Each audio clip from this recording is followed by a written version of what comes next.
अस्सलाम वालेकुम viewers, welcome करती हूँ आपको अपने YouTube channel Bisma cooking recipe में। तो आज मैं आपके साथ जो रेसिपी शेयर करूँगी वो है दूध सेवइयाँ। बहुत ही टेस्टी और यमी तैयार होती हैं। आप इसको रमज़ान में भी बनाकर खा सकते हैं और ईद पर भी इसको तैयार कर सकती हैं।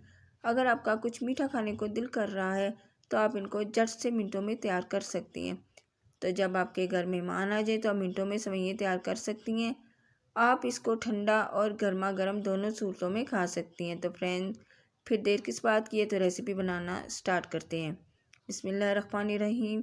यहाँ पे मैंने एक प्याली सेवइयाँ ली है जिसको मैंने तोड़ लिया है। तो अब मैंने यहाँ पे कढ़ाई में दूध लिया है। दूध यहाँ पे मैंने 1 किलो लिया है और ये दूध उबला हुआ है, वो इसमें हम शामिल करेंगे। और जब दूध में एक बॉयल आ जाएगा तो फिर हम इसमें चीनी शामिल करूँगी। चीनी यहाँ पे मैंने 1/4 प्याली और एक इलायची ली है, जिससे इसमें एक बहुत प्यारी सी खुशबू आएगी। चीनी हमने इसमें कम इसलिए इस्तेमाल की है कि हमने आगे जाके इसमें एक और चीज़ शामिल करनी है। तो जब चीनी हमारी हल हो जाएगी फिर हम इसमें सेवइयाँ शामिल करेंगे और इसको अच्छी तरह से मिक्स करेंगे। है ना ये मिनटों में तैयार होने वाली रेसिपी।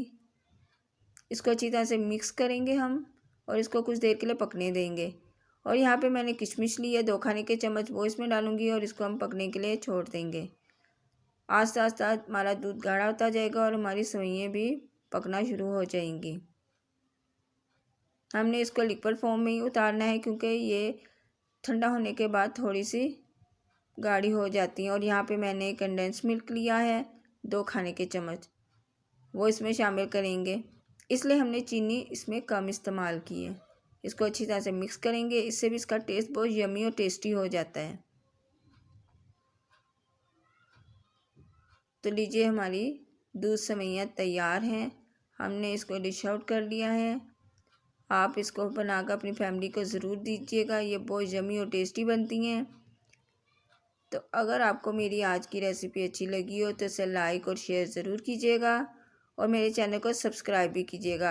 अपना और अपने प्यारों का बहुत ख्याल रखिएगा और मुझे अपनी दुआओं में याद रखिएगा। अल्लाह हाफिज़।